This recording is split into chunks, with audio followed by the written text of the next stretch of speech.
you right now. It's a weird way to tell me you love me.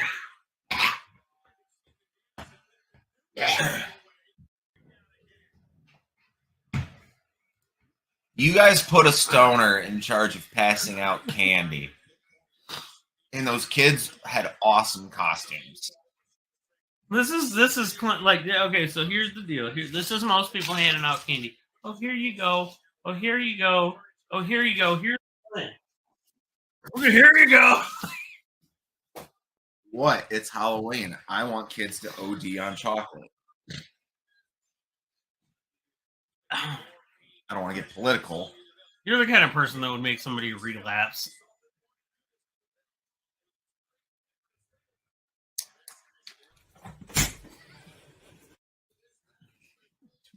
Someone donates $25 right now, I'll kiss Ethan on the mouth. That's non-consensual. For $25, it doesn't have to be. I guess $20 is $20. In it. Today's a good day to kill God. Because you know what? Those kids wouldn't be sick. All right. I already feel like this pack's going to be dog shit. Yeah. There's 12 cards we're missing from our set.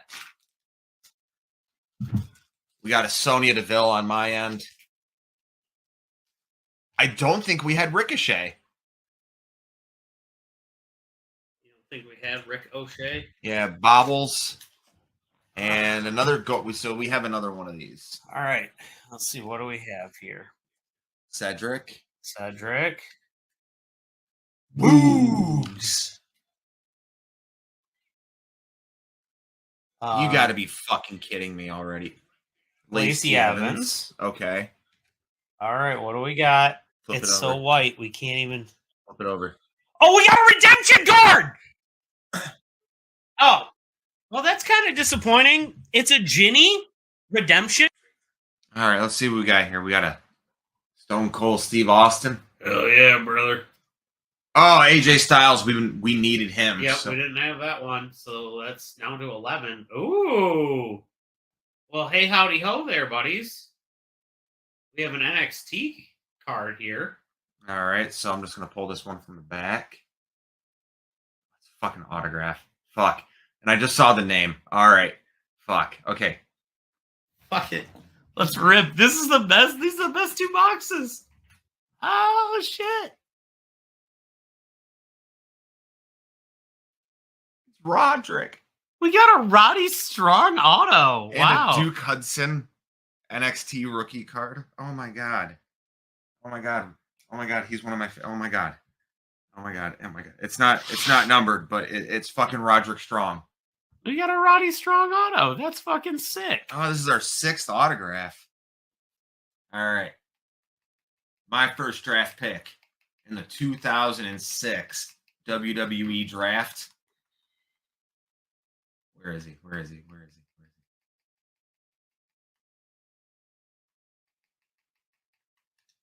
Heidenreich, 9-month contract. I'm not even going to read into that.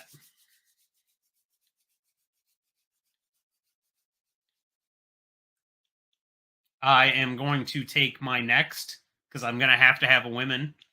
I'm just going to cash it out. No, she's actually. This is about to be the most fucked year in WWE history, man. Yeah, we're just going to take Trish Stratus for a little bit. Oh, cool, because I didn't want you to take my next pick, which is going to be The Undertaker. 3-month contract. I need him to build up Heidenreich. I'm not dealing with you. I need Michael Cole, too. Take Christy. Oh, fuck that. Since when was Christy Hemme worth $22,000 a week? Christy Hemme can sit there on the fucking bench. I am much more apt to take the Hurricane. I'm sorry, I just noticed someone was a cruiserweight. Ric Flair? Yes, I know. Crazy, right? I'm sorry, I have to keep taking your cruiserweights because I need people to just feed to the machine that is John Cena. I don't care.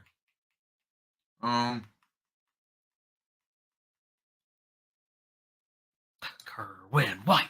Kerwin White. Kerwin White. You know, I think I'm set. No! Oh my god, are you kidding me? Ladies and gentlemen, welcome to Clinton Davis. Breaks down. Singles, no manager. We're going to change superstars. Triple H is going to go against the Hurricane. And for shits and giggles, this is going to be for the WWE Championships. The traditional form of Vince McMahon tag team booking, will it work, has worked.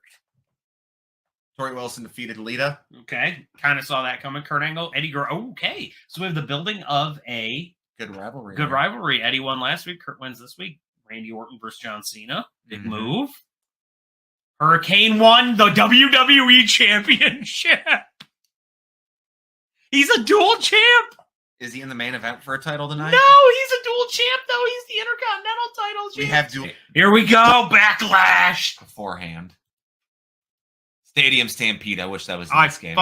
Dude, if that's not a game type in the AEW game, I'm gonna be fucking pissed. Your double championship. Over. Thank Jesus.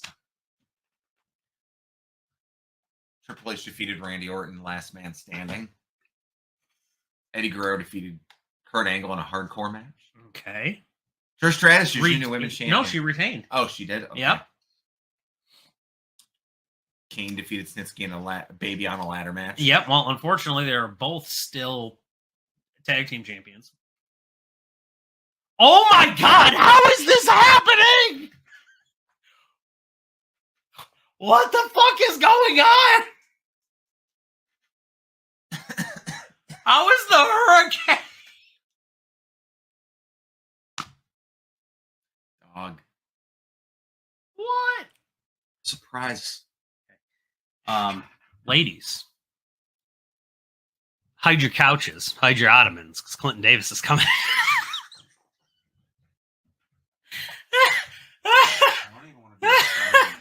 Woo! Woo! I make myself laugh.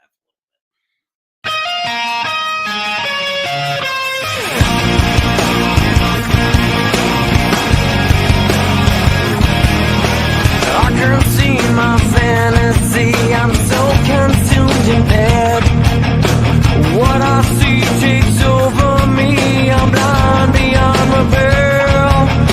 It takes a load on me so tight. This match is now officially a Judy Bagwell on a forklift match. I can't see my fantasy, I'm so consumed in bed. What I see takes over me, I'm blind beyond repair. We're back We are back. to our normal night, our normal time, which is Thursdays at 9 p.m. on UPN. Oh, yeah. Yeah. It's fantastic to be back at this time. Are you finally better? Because you were dead at the end. Like, you Dude, were legitimately... Saturday was rough. I was getting ready to call the meat wagon and have them haul you out of here. Dude, Saturday was a rough night. That was a rough day. I don't remember any of it. Son of a bitch. All right, starting this off. Oh, J-Fam. It was fantastic to have you over, by the way, J-Fam. Thank you very much. I know I haven't texted you or anything, but today's the first day I felt better. Oh, yeah, surprise. Clinton's alive. Yeah, I know. Saturday was fucking rough. I want to thank anyone and everyone who came over. Let me see if I can remember. Trevor, Dakota, J-Fam, LT showed up for a hot fucking minute. That was a shocker. Shocking. Sam, Kevin fucking finally showed his legs. His legs. We didn't get his face at all. I've rewatched all of it so far. I haven't seen his face once. I told you, he is blurry. Mm-hmm. He's essentially Bigfoot. And really, the Amy, thank you. And the biggest thanks of all goes to Tony. Because when I left, Tony took over. And yes. I've been watching it all. Tony fucking manned the booth so well. Thank you for understanding StreamYard in 3 minutes. You know what? It's there's not much that he doesn't understand. Really. And to everyone that watched, thank you. To everyone that donated, thank you. Channel points are halved. You know what? It's You're not gonna believe this, Clinton. It's fucking hot up here. dude. You want to know I how I guess- know? You want to know how I know I wasn't feeling well? I was the only one who didn't realize it was hot. I was in a hoodie and fucking sweats. I was like, I'm comfortable, man. I have to turn the fan on. I cannot. I'm gonna let you. Give a rundown of what we have coming up. And Well, I'll do the kinda- introduction real quick. Go ahead and get your fan going. Okay. All right. Well, my name is Clinton Davis. You can find me at PK Batman. To my right is Ethan Hubbard. You can find him at Jensen Collins 3. We are on a Forklift Wrestling Pod on Twitter, on a Forklift Wrestling Podcast on YouTube and Spotify. We are on a Forklift Wrestling Pod on Twitch and Thursdays at 9 p.m. on UPN. We really want to take this time. I'm going to take him out for a minute. I really want to take this time and thank everyone that tuned in. We raised $300 for the Beaumont Children's Hospital. I'm going to get the link back in the chat here soon. The link is still going. It's till the end of the year. Donate if you can. We're going to stay true to our goals that we set initially. These goals are still in place. If we hit that $500 before the end of the year in the cutoff, I will still go through the table covered in Legos. He's back. He's muted. My kid wanted popcorn. I had to take her popcorn. Oh, that's fine. I assume you got yourself popcorn. Yeah, I did because it's a soft food and it doesn't crunch when I eat it. Dog, if there's anyone who can make it sound loud to eat, it'd be you. Yeah, literally everything. Everything. Hey, can we talk about something non-wrestling before Russ shows up? Sure. So here's the deal. You're the simp guy, right? Like you simp over. Oh no, it's gone. It's not on here anymore. There is a chick on TikTok has me in a fucking stranglehold. She's not even like, it's not like racy content or anything. She's like a pop punk chick, and I'm fucking just enamored with it. Like the cut hair. I don't even know how to do it. Anyway, Dog, now that I work at a dispensary, I don't. It's just a coincidence that most good-looking people smoke weed. But yeah, it's a nice change of pace seeing good-looking men and women every day instead of 80-year-old Ethel. I don't miss her. The 80-year-olds that come into my store are cool as shit. Fucking love them. Ethel. Happiness. Find happiness where you can. Sometimes it's just a fucking job at a dispensary. Sometimes it is, and you know what? In the end of the day, that's all that matters. Mm-hmm. I think it was really cool. I really want to thank them too for, I know I started last week, but giving me the Saturday off to do that whole stream and the Sunday to recover. Because I like I said, rewatched that whole thing so far, and my voice got fucking deep. Also, everyone, new edibles. These are Kit Kats. They're fucking delicious. It looks like a cosmic brownie from like the wrapper that you were holding. I do. Whenever someone subs, which sub today. Yeah, you can. We're like that stuff's back, but we're just gonna damage Saturday was for the kids. Mm-hmm. Today's for us. We deserve it. Did you explain that it's still going? Yeah, I did explain it's still Okay. going. I'll post the link here soon. You know what I didn't do this week? What? Watch Dynamite. You didn't watch Dynamite? No, I watched the first match. Huh. And that's it. I was busy last night. Yeah, I heard you got your booster, right? Yeah, but like I got that, and then we were home, and then I was just like in general, I was busy just doing stuff. Okay. Well, fuck, we really hope Russ needs to show up because I watched it for a bit. I watched it in and out. There were certain aspects of it that caught my attention. I did. I got that. I have the results up here with the short synopsis, so I can talk. Ooh. I'm feeling better, bud. Thank you so much. Thank you. Thanks, LT. Good news is, from what I'm to understand, really, I was honest and I didn't have anything contagious. So, Nope. no. So one thing that did happen on last night's match, and we'll talk a little bit about the more important things when Russ gets here. I know he has to talk about those. Eddie Kingston, Ethan Page. I was right. Page went through. You were right, and all this did was make it look more like a mid-card tournament than anything else. It doesn't feel like the Gold Rush tournament of the past 2 years. You know, the main events for those were Miro and Brian Danielson, and Kenny Omega and Hangman. Well, that's the problem. You It's gonna gotta be build Ethan- stars. It's going to be Ethan Cage and Brian Cage in a cage in the Rage, with Christian Cage as the special guest referee. Every 5 minutes, Nick Gage slides a new weapon into the ring. How long are you going to let me go for? I'm gonna let you go until you're out of breath. I'm out of breath already. That's good because I couldn't do that. By the way, so I didn't get to go on my rant about how the interim title is fucking bullshit. Go ahead, because it's bullshit. Stop putting Tony Khan, not Storm, because I think Tony Storm's done an admirable job being the women's champion. I refuse to say interim anymore because it's not. She's the women's champion. Here's the thing, bud. Really quick to cut Ethan off. Big Papa Puff. Oh hell yeah, have for the month of November. The whole month. Not just that stream. He's gonna get out of hand. Yep. Mm-hmm. Yeah. Planning on it. I gotta work at 7 a.m, so get me fucked up so I can sleep. Go ahead, continue. No, so Tony's done an admirable job holding the championship, which is great. I love it. I think Tony Storm has been the biggest influx of talent to the women's division that they've had. She's the reason that it exists. Like, she's the reason that it's worth watching now. And she's going to elevate people like Sky Blue, like, you know, being in her corner, things like that. And her and Jamie Hayter are going to put on a fucking banger of a match. It's going to be the best women's match of that show. I guarantee you that. You know what, though? Nope. I'm not. No. It's going to be good.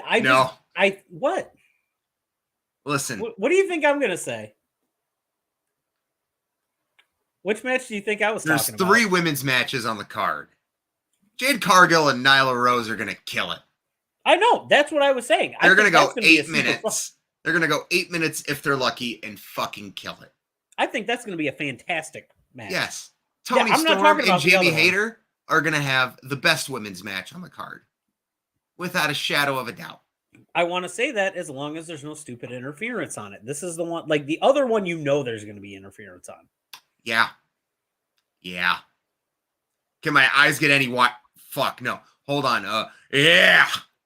Yeah, no, they can't get any whiter. Hi, Taylor. Hey, Taylor. How the fuck are you? Oh, no. Anyway, no. Yeah, just drop the interim. You've hardly talked about Thunder Rosa. Thunder Rosa's been on Busted Open. Russ can talk about this. I don't know if she's made light or brought the situation to anybody's attention. I don't give a shit.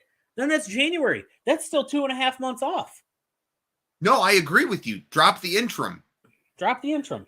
Tony Storm's your champion. Make Thunder fight for it back. Fuck it. We appreciate you watching us at work. My voice is still a little hoarse. It's back to the normal tone, but it still cracks. Oh, and we do have a new box of cards here, so. We opened up a lot of cards. If you've joined us for the starting soon video, you saw a whole bunch of cards we pulled from Saturday.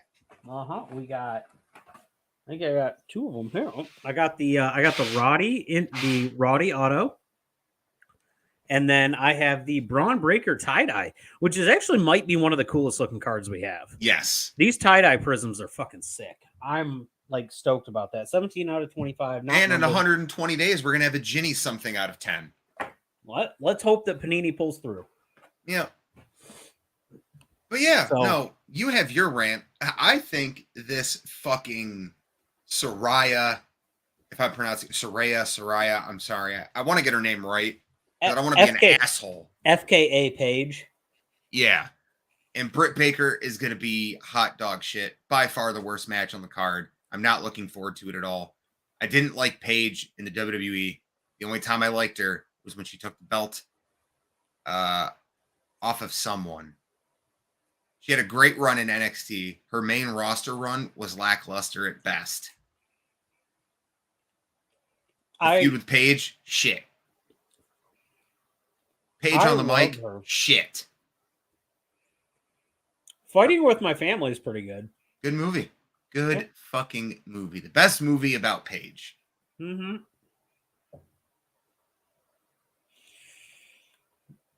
But you know what? Just what? for that, that's just Fine. for that. Fine. Shut the fuck up! Oh, I was redeeming. I'm making Oh you hit. shit. Because sir, Good joke. here's the pocket. There's you. Wow. My pocket's right here. In here. In here. Next time we go somewhere, I'm going to make you hold my pocket while we walk. I'm not your bitch. Some would say otherwise. Fuck, I need to get a cough drop out of my backpack. One second. Dude. Huh.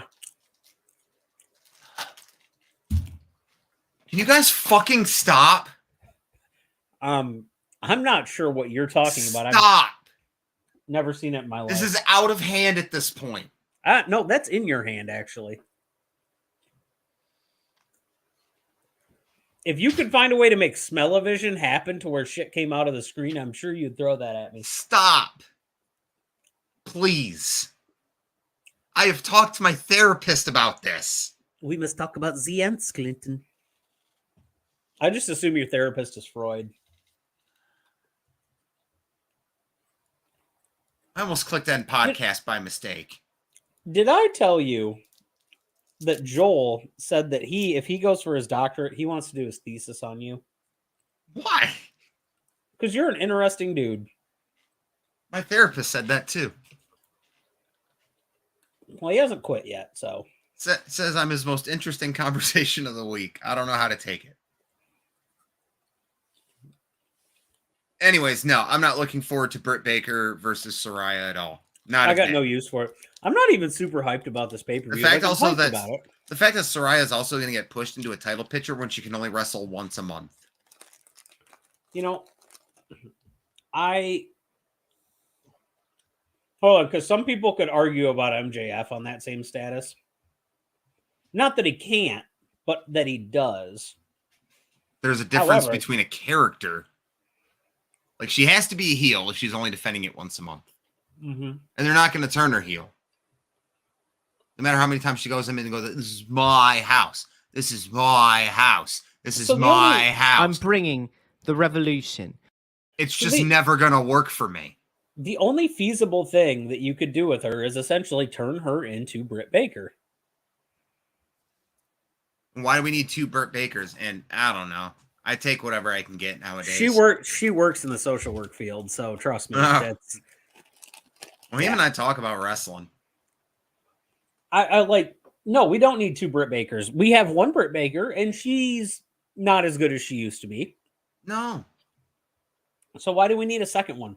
The only way that this works out for me at all, and it's a net positive, is if we get a little bit of old Britt Baker back, and she's forced to work cleaner because of who she's in the ring with. She's only going to work cleaner when you drop Jamie Hayter from her and Rebel. Love Jamie Hayter. I love Jamie Hayter too. That's why she needs to be on her own. She's got one of the the most slappingest themes in fucking AEW. You could turn that shit on in any club and I'm fucking bopping. She's a legitimate looking threat too. That's the cool thing. It's going to be the thickest match in AEW history. Are we getting Wardlow and Joe for the title? I hope it's Wardlow, Joe, and fucking Hobbs.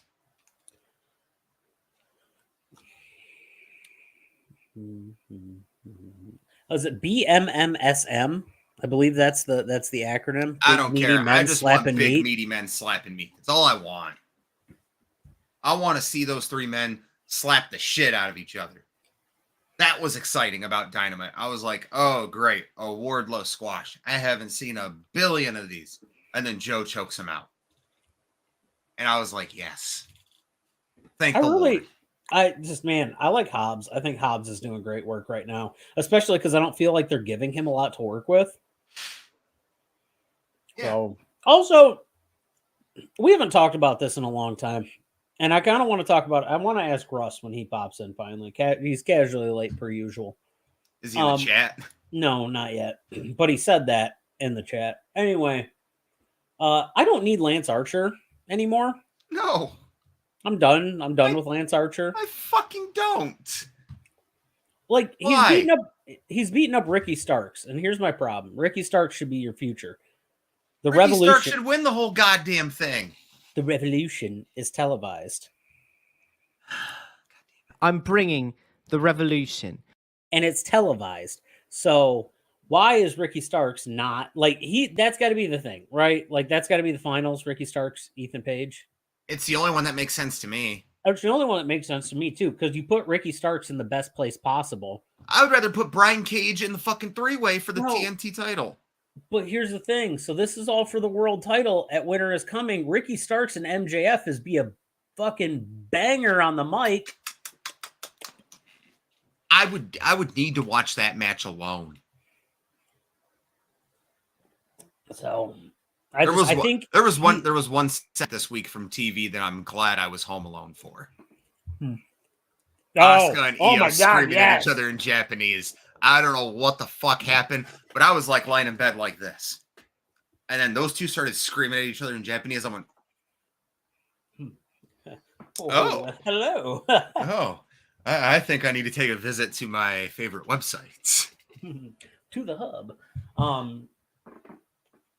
Yeah. Like Rick Raw and Morty. Raw yet again. Slap. Good show. Bobby Lashley's turning heel. I like it. So there's a lot of Austin Theory's the dumbest person in wrestling. So I heard somebody bring this up. Yeah. And they kind of brought a good point. Jaxpo, he actually brought this up, and I'm going to copy him on it because I think it's a great idea. So Panda Wrestling Channel, I think their name is. Yeah, it's Wrestle Talk Wolfpack. They're on Wednesday nights. Jaxpo89 on TikTok. He's a funny follow. Mm-hmm. Bree is part of that, who's been on the show before. Lovely so woman. he brings up that so with the Money in the Bank contract, it's one of those things. So they were talking about how there's an open challenge issue, right? Mm-hmm. Just accept the open challenge. Well, Bobby comes out. Seth now technically can't defend the title during an open challenge, but the Money in the Bank briefcase kind of circumvents that to an extent of where he just like waves it. But he still has to agree to it. That's the only thing. I'm gonna stop you right there. How did Seth win the title? I agree. By coming out and demanding his match after Brock came out and murder fucked Bobby. It was a damn near hate crime we saw on Bobby Lashley that night. Well, and Bobby Lashley decided to pay Austin Theory back for that, apparently. Yeah. He beat the living dog shit out of him. However, I think Austin Theory is going to come out better for this in the end. They need to rebuild him. He's now in a program with Bobby Lashley. He's got potential to be in a program with Bobby Lashley and Seth Rollins. You want to get a guy and send him to the top? That's the thing right there. I think your better option would have been to have him cash in on that fucking Braun Breaker. And then have him defend the title at Deadline or Deadlock or Redline or whatever the fuck it's called. I would have rather them had Braun lose the title to JD McDonough and then have Theory cash in on McDonough. Okay. You almost said something stupid. What? You almost said JD McDonough should be NXT champion. No, I want him to win the title and then summarily get beaten by Austin Theory for it. Yeah, but that would have been a heel on heel thing. Austin Theory would have been a babyface. That doesn't work. Because no one's a heel against JD McDon't Google me. That's fine. Maybe after this, maybe this is a way to get the way together. I want the way back so bad. I want it. I want War Games. I want War Games. I want it to be Judgment Day with another person versus the entirety of the way. Johnny Gargano, Candice LeRae, Indy Hartwell, Austin Theory, and fucking Dexter Lumis. Well, let's talk about War Games then, because we got part of 2 of the matches already set. We've got 7 of the 10 women in the War Games match for women's one. And you know the other one's going to be the OC versus Judgment Day. Yeah. Yeah, they're just going to... Well, I don't think they're going to put Rhea in that match. Come on now. You know what? Yeah. Yeah, maybe. Rhea and Mia Yim? No, those 2 fit in that match. That works with me. And it's on PLE, so Yep. there's not that whole women can't get hit by men thing. I would love love to see AJ Styles brain fucking Rhea Ripley with a chair. And I'm fine with it if you just want to make that one a 4-on-4. That could be a fun 4-on-4, but you know they're going to do the 5-on-5 route. And you know the other War Games matches are going to involve the Bloodline. So, oh, that's true. They're probably not going to do that one. The New Day are going to be a part of the team going against them. You can already tell. So would it be the New Day and the Brawling Brutes, like with a returning Sheamus? Yeah. I can get behind that. I can get behind that. Because, oh my God, Pete Dunne in War Games again? Mm-hmm. You know who we're going to be missing from War Games, though? John Cena. Pat McAfee. He was really good in his War Games match. He's the War Games MVP for me. Speaking of MVPs, I got bored. Salute the Mount Rushmore of the Forklift. Yeah, this is the Forklift Mount Rushmore. Yes. For all those who don't know, Judy Bagwell, David Arquette, Maven, and Chris Kanyon. I couldn't cut out the ponytail. I had to leave it in. No, it's respectable. You got to keep it in. Mm-hmm. Carved out of stone. You know what, man? You know what's happened, though? We haven't gotten one sub yet. Waiting for that, because I want to eat these fucking delicious little Kit Kat bars. I would like a sub sandwich. That sounds delicious. Mm-hmm. Back on the fucking topic. I hope, though, with the War Games match with the women, that's the end of Damage Control. I guess it depends on how it goes. Who are they going to put in there with? So you got Nikki Cross. A returning Sasha and Naomi. Who's on? Who's the fifth, though, on the other side? Nixon Newell, Tegan Knox. Mm-mm. There's only one wrestler with enough star power to be in that final spot. Swear to God, if you say Tamina. There's only one person to bring that fifth star into this match, and it's nobody meaner than fucking Tamina. Get the fuck out of here. Tell me I'm not wrong. No, you're definitely wrong. I'm sitting here and I'm like, okay, who fits on that heelish side, or who had previously had the heelish side? If they didn't have Nikki Cross already, I would have said Ronda and fucking Shayna. Yeah. Because then you can still have the fucking Raw Women's Champion versus the SmackDown Women's Champion. However, am I a little is it okay that I'm a little disappointed that it was Mia Yim and not Raquel or not Raquel Rodriguez? No. Mia Yim's definitely the better option. I just thought that Raquel fit with it'd be funny to see her broing it up with Doc. No, it makes sense though, because they were just in Impact together. They just left at the same time. That's fair. Yeah, they got I buddy didn't down think there. about that. Mm-hmm. So you know, she's a part of the club. But I don't know who they're going to get for their fifth member, honestly. Edge. If they were to have a War Games match, Edge would be the only person I can think of. I think we're just going to end up with 2 War Games matches. It's going to be the women, then it's going to be the Bloodline match. Yeah, which the Bloodline is probably going to be a New Day and Brawling Brutes. I'm fine with it because we're getting Sami Zayn. Mm-hmm. And Crown Jewel wasn't too bad. But Logan Paul put on an exceptional showing. Yes, he did. He fucking out wrestled Roman in that match. I don't like it. I don't like it. It would need to be all of Toxic Attraction. Wait a minute, though. Hear me out. Cora Jade. That wouldn't be a bad idea. She fits the motif of I'm like just trying that to group. think. I'm just trying to think of a solo heel right now. I got nothing. That's my problem. Maybe they grab Rhea. I don't think so. I do think that the 2 spots on Bianca's team are going to be a returning Sasha and Naomi. Ballpark guess, but that's what I think. It'd be the place to do it, right? Realistically, it's probably going to be Candice LeRae and someone else. Candice and Tegan make sense for that side. We put enough thought into it. You and your popcorn eating ass. It's so good. And it's light on calories. Uh-huh. But it's not Chex Mix, which has 60% less fat than potato chips. Gunther versus Rey Mysterio was really good on SmackDown. Which just proves that Rey Mysterio can have a good match with anybody, and so can Gunther. I'm excited if they keep. The only thing I'm a little sad about is that Seth Rollins beat Bobby Lashley for the U.S. title, and we're not doing the title versus title thing, because I think Gunther versus Bobby Lashley would have fucked so hard.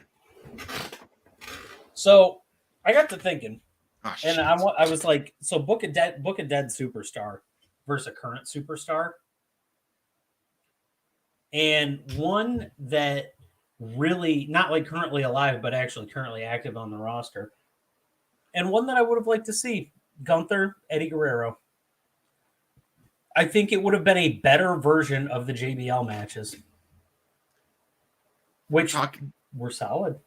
We're talking fucking goddamn dead versus alive.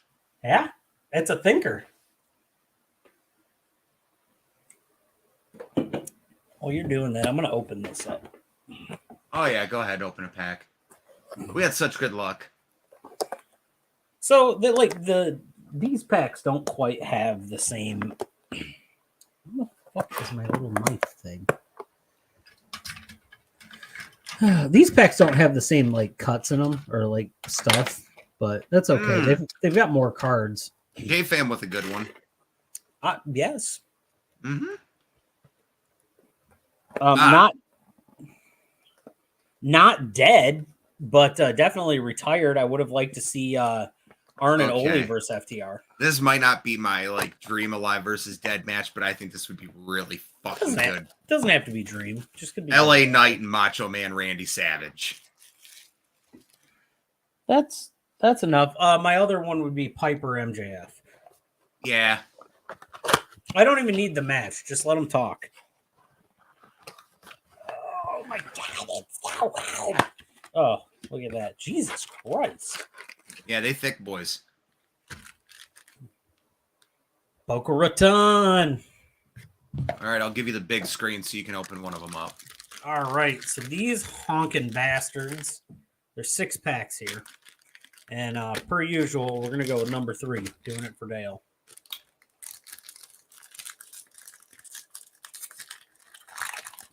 All right, which way are these listed? Ooh. Okay. Believe we're okay. Let me get my mic up out of the way. So, just move this camera down so everybody can see here. Carmelo Hayes. Carmelo Hayes. Cora Jade. Cha Samuels? Yeah. Cha Samuels, okay. Who puts fucking look at Tony, look at this. Suspenders on trunks. I'm baffled. Fucking trendsetter. Ashton Smith. Sure. Cool. Okay. Von Wagner. Get the fuck out of here. Jack Stars. Joaquin Wild. Braun Breaker. That's a Braun Breaker gold? No, it's a green. Yeah, Braun Breaker. I can't read. Eddie something. Eddie Idris Enofe. Oh, it's Idris from that shit. the tag team. Holy cow. Sam Goodwell. Deion Samuels. Nina Samuels. Deion Sanders? Yes, Deion Sanders. Bodie Hayward, RIP. All right. Got a Finn Balor as a legend card. We've got a Legado del Fantasma. And what's our last card? Cameron Grimes, NXT highlights. Beats LA Knight or wins a rematch to take the $1 million championship. What a great match. Oh, that's cool. It's actually got the date imprinted on it. We have the whole fucko squad here. Yeah. Russ, thank you for being here. Tony, thank you for everything Saturday. Somebody hit the double J music. Are you double S E double L J O Y. Hey, the Santos Escobar is the number one in the set. That's cool. JEFF JA_RETT. So listen up, slap nuts, because somebody's smacking skinny white men with guitars in AEW. That was so. You took so long to get there. You're welcome. Oh I my feel like a God. year has passed. Nice guys finish last. Russ, how do you feel in 2023 now that we're here? We're in 2023. Good to know. I must have fallen asleep. I did during Ethan's promo. I have to say that the end of 2022 was fine. The start of 23 seems like there could be some good things on the horizon. Glad Ethan has joined us. So, how are you tonight, Russ? You know, I'm okay. I'm okay. That That's good. seems. I'm okay. I'm not really sure I'm where waiting. that's at. I know something's coming. Just hand him the big screen. Nope. I don't want the big screen. Nothing really. That nothing of interest. mustache. I'm just here to offer my thoughts when we get to things. I will have thoughts. Get to whatever you want, because we basically we talked about very little in AEW, and we want to allow you the chance. I literally watched the opening match. You listen. I just want to go with the flow, guys. I don't want to cause problems tonight. I just want to be I here. feel there's a bit.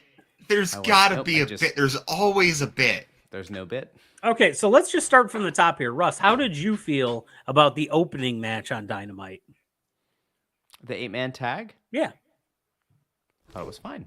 I thought it was a fun little bit to kick the show off. That's the extent of what I have to say about it. It was rather enjoyable. You had two very popular teams in FTR and the Acclaimed, and they had a nice match. I like the Guns. Can I talk about really quickly how I enjoy the Guns? Yeah. I like that they're no longer the Gun Club. Because that's confusing, because there's the Bullet Club and then there's the Gun Club. And the question is, does the Bullet Club shove itself into the Gun Club? Because otherwise, a bullet is of no use without the gun. So maybe that's what they're going for there. Is Billy Gunn truly the club? I guess that remains to be seen, gentlemen. So just very excited. A nice opening match. I thought they were the Ass Boys. I thought they were the Crass Boys. So depending on who references I thought they were the them- Lance Bass Boys. What did you think of the MJF promo? Oh, we're skipping around now. Are we skipping around? Is that No, is that a that's thing? literally what came next. No, it wasn't. Was Yeah, it? it was. Was it really? Yeah, It's that memorable. I'm literally looking at the breakdown of the show. Colton was put away with a big rig to give FTR and Acclaim the victory. We go to a video of MJF. That's right. Mm-hmm. Yeah, what were your thoughts on that? Or do you want to circle back to that? A little corporate lingo. It's a good call out by you.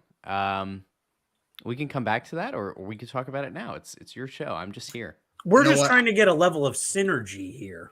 Yeah. Mhm. How about, what did you think of Ethan Page versus Eddie Kingston? I think that it was an interesting match between a wrestler with a lot of charisma and upside in Ethan Page, and a man who is portraying a character who might have CTE, and that's Eddie Kingston. Very interesting matchup, an enjoyable match. Went the way that it should, by the way. Agreed. A nice finish to that match. The Rush Dark Order segment. Roosh. The Roosh Dark Order segment. Not sure where these guys are going with this. It seems to be dragging on. Tony, how do you feel about it? Oh, dude, I watched the entirety of AEW, and I only remember the first two segments. So the tag match, the promo, and then I remember just looking up and seeing it was the Bryan Danielson match. I don't remember anything in between. Okay. That's no problem. That's why we're here. There were some big moments that happened in between there. Some might say. I don't know. I don't really have an opinion on pro wrestling. Oh, So I did But- see the Saraya and Britt Baker. that I did. That remember- god-awful promo. I remember the 21st night of September. How about Wardlow and Samoa Joe? Predictable. Oh, yep. That was Predictable? predictable. That was predictable. Are you excited that there's going to be a triple threat between Hobbs, Wardlow, and Samoa Joe? Big sweaty men bumping meat. That's what that feels like. Big E's So let's favorite. discuss about what happens after that. we get an interview, Jade and the Baddies, by Renee Paquette, who has been quite the welcome addition to AEW, in my opinion, anyway. The IWC would disagree with me, but fuck them, don't care. Mm-hmm. There's a big match coming up here at Full Gear between Jade and one Nyla Rose. Would you say that this is her biggest competitor to date and most credible? Well, considering the fact that Jade has, I don't know, has Jade faced Riho? Yes. Has she? Okay. No, wait, no, she hasn't. That's I why don't she's think still. she has. That's why she's But I still would say champion. that based on the fact that Nyla is about 7 Rihos, I would say that yes, Nyla is the biggest competitor that Jade has faced. I mean, biggest is in gravitas, not Our not comment size. section is dead. They're just like me. They're waiting. They're waiting. We know it's coming, Ross. With bated breath. I don't know what that's referencing. Okay, so after that was I do like Jade Cargill though.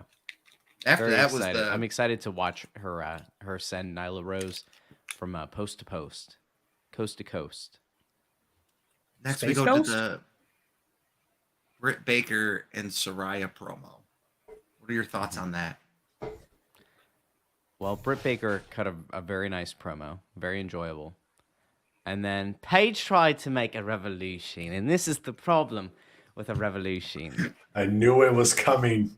I'm bringing the revolution. The problem with the revolution is when you miss the mark as poorly as Saraya did in this moment, it is no longer a revolution. It's a go away.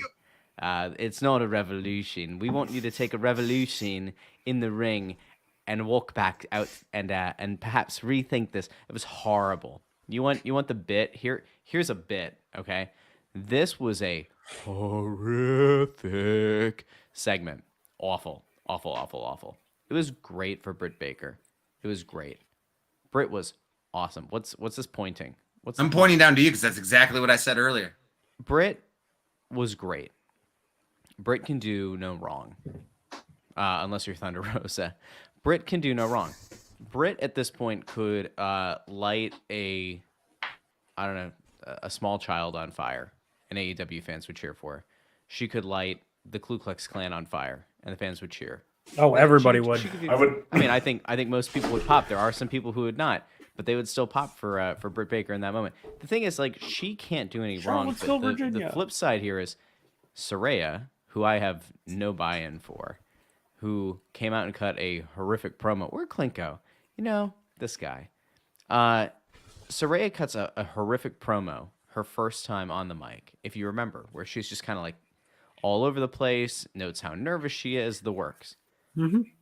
She finally gets her moment last night, and it was bad. And straight bombs it. She cut a heel promo. But the worst part was she didn't mean to cut a heel promo. She cut an unintentional heel promo. It didn't land. And I think it put the company in a very weird spot because if you've been, I don't know, hoping that you'd get somebody to finally get the fans to kind of turn on Britt a little bit, like, it ain't going to work here. I don't know what the hell they're going to do to Saraya because it was just brutal. And you could hear the fans groaning while she's cutting this promo that's supposed to be, like, getting her sympathy. It was not good. Not good.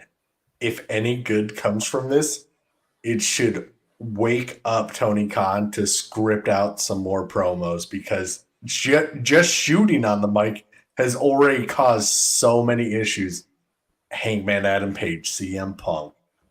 Saraya shooting from whatever she thinks, it's just not good. They need to script it out a little bit more. In certain cases, yes, you can go off script, but don't don't. If you're going to though, like I genuinely don't know if this is something where like she got hit with a haymaker that she didn't expect from Britt, which I don't think Britt was like horrifically scathing No. or cutting, so I don't think it could have been that. But like the touting the things that she had done, MSG, Tokyo Dome, I don't exactly know how that's supposed to make us feel sympathy for this returning babyface. Like it doesn't work. It sounds like you're bragging about all these things that like I've done that you've never done.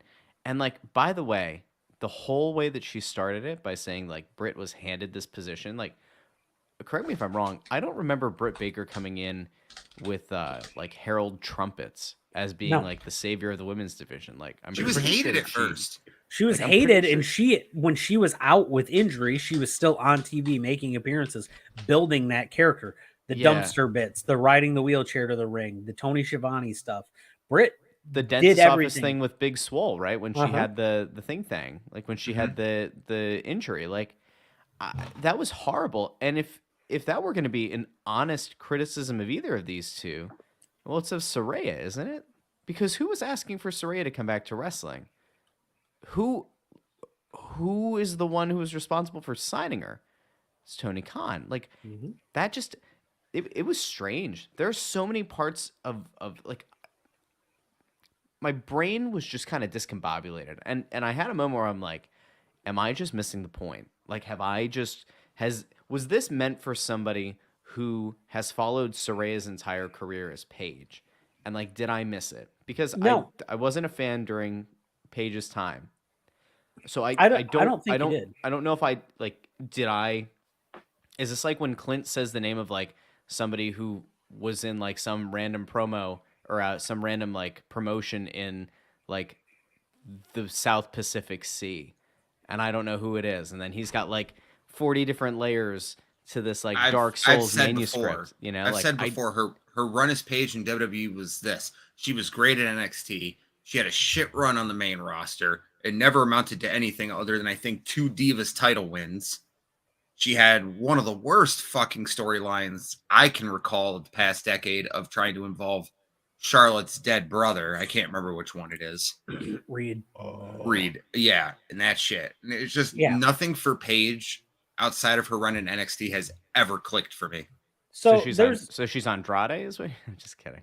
Just kidding. At least Like, Andrade's good in the ring and still able to wrestle. Andrade had fucking bangers with Rey Mysterio. He had fucking good bangers on the main roster. Andrade has a language barrier. Saraya is English. So there was something that happened. So Mick Foley commented on this last night, and he gave like a Foley approved to this promo, which I highly disagree with. There's a gentleman in the comments getting dragged right now because he said the crowd didn't know whether to cheer or boo. That is not the sign of a good promo. You should know better. Well, everybody's pissed because he told Mick Foley that he should know better. I'd like to clarify something. Mick Foley was never the fucking promo guy. He was the cheap pop guy. So, and he even admits that when because he responded to this guy. The guy's getting ratioed out of his shoes. I actually feel pretty bad for the guy because he's right. It wasn't good. And the crowd didn't know how to react for a lot of that show, but they were deathly silent. You could have dropped anything in there and heard it. Mm-hmm. So I don't like it. And if this is where you're like, hey, let's give her to the safest person to put her in against a feud in regards to like the person that can carry the feud, where's she going to go from here? Nowhere. She doesn't have anywhere to go. So why'd you bring her in? There was the rumor that came out that she's only going to be able to do a match a month, which I think is probably fine. The problem is that like, are you going to have? I don't see them pivoting Saraya to being a heel because I don't know how that works either. Is she going to go back to that like weird role where she's like the quasi commissioner of the women's division, where she like brought out the women a few weeks ago and like touted all of them? That was weird. Nothing she's done so far has clicked. It's all been weird. She's not so like here's the problem. She didn't have a good enough career in WWE before she got injured to be considered a legend. So she's not a Trish Stratus or somebody like that you can bring back as Or an Lita, attraction. or Lita, who had Or- had conversations about Right. potentially joining AEW before she Or- went back to WWE. And she's not a Sting type who wrestled forever, and now you're going to use them in like a okay, clearly they can't be the main focus of it because they're trying to build these stars, and so you put them with somebody. She's neither one of those. So where it leaves you in this weird spot where you're like, oh yay, we got them, but it's like, was anybody really asking you to get them? I'll be right back in a minute, guys. There's a All right. question, like there's a worthwhile question here of whether or not this is even going to be a good match. That's You know, not. No. There, No. you know, I like Britt Baker a lot, but like there have been matches where I've just sat back and said like I don't know what I'm missing here. You know, like I feel like we've reviewed Britt Baker matches where it's like when she's with Thunder Rosa, like they have very good chemistry, but there have been other matches that have been total duds. Mhm. In fairness, a lot of the women's division matches have been duds, especially of late. I think this Honestly? might be asking too much of her to carry this match, because I can't imagine Saraya comes back and looks incredible, right, in the ring. Like there's going to be ring rust. I don't know. I almost feel like this needs to be a schmazzy finish at the pay-per-view. Like something just has to be like kind of dirty, and this kind of sets up for down the line. I don't know how you do like a clean 12 to 15 minute match. I don't. Cut When it you in don't half. kill the crowd, by the way. I would rather them put Saraya in ROH. Have her go through developmental again. She's been out of wrestling for what, 5-6 years now? After the whole Sasha Banks incident at a house show. She needs to redevelop herself, and you can't really do that on the main roster. After that first concussion that she had, she hasn't been the same. And she was good in the ring. Like, so that's the problem. Comparatively, you were coming from an era where the two best wrestlers that you had in the ring were the Bella twins. And before that, it was Beth Phoenix, who at her time was good. Now, not so much. She's been out of the ring a lot. You can't really expect that for those spot appearances. But the two best people in the ring were the Bella twins. And then there was nothing. I mean, fucking nothing. So she comes up. She's better than at least one of the Bella twins. And shows up, and there's a level of competency. It feels like, okay, well, maybe You're right. there's some kind of like, you know, hey, we're real, like women can wrestle.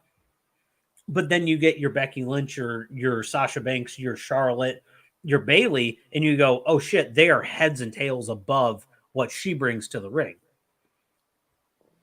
She's got a really cool finishing maneuver, especially when she does the avalanche. But that's it. She does a rampage. She does an avalanche. Like she does like a, I don't even know how to explain it, but it's a cool looking finisher. That's it though. Yeah. No, I just don't see the point or the need for Saraya. The one good thing that this has going for it is it's the first time in I don't know how long that you're going to get a women's match on a pay-per-view that doesn't have a title and has an interesting storyline. It's almost impressive that it doesn't have a title because of how many titles there are. It's a really New good title, point. That's a really good Diva point. 2. In a company that has 3 times as many titles as it needs, there's no title. And appropriates other companies' titles as well. Yeah. To give some brevity to the situation here, Russ, you're a father, becoming another father again. Once Another over. father. Yes, another father. There are 2 of me. You get any time to play video games these days? Sometimes. Because Clinton and I were playing SmackDown vs. Raw 2006 on the I stream saw on that. Saturday. I watched it on live stream. So my question is for you, GM mode, who do you take first? Saraya. See, I picked Heidenreich first, and it works Revolution. for me, man. Didn't Snitsky pop up Mhm. in the Yeah, draft? he was- Didn't I? I'm pretty sure I said that in the chat when you guys were doing it. Like, how do you not pick Snitsky? Oh, I took Snitsky. I took Snitsky, Kane, and Lita. Attaboy.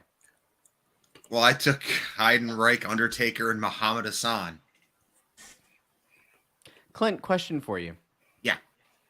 How do you feel about Soraya's return? You had the weird initial promo that she was nervous. You had the I think that was the same weird promo as the one where she lined all the other women up and tried to tout them. And now you have this weird thing. And you had like the one with Paquette in a pre-record. Like, did they fumble this? Is she just incapable of cutting an unscripted promo? Like, where are you on this?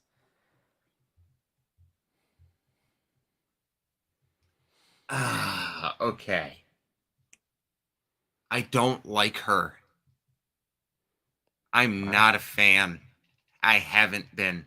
I did not care that she came back. He's filming a TikTok. Oh, okay. What a weirdo. So you don't like Soraya? Is that because her boyfriend is like rapey? Isn't that what the That song is? adds Like to her- it. Hearing her, his like, music a doesn't make sexual me assault happy when thing? she comes out. Oh God, who's her boyfriend now? Rodney Radke. I had no idea who that Ronnie, was. Ronnie Don't make me Radke feel from better. formerly of Escape the Fate, now of Falling in Reverse. Well, I'm not a vampire, but I feel like one. I mean, back when she was in WWE, she caused a lot of issues outside of the company. A lot of issues. Yeah. Add some backstage chaos, baby. You didn't have enough of it before. Here we go.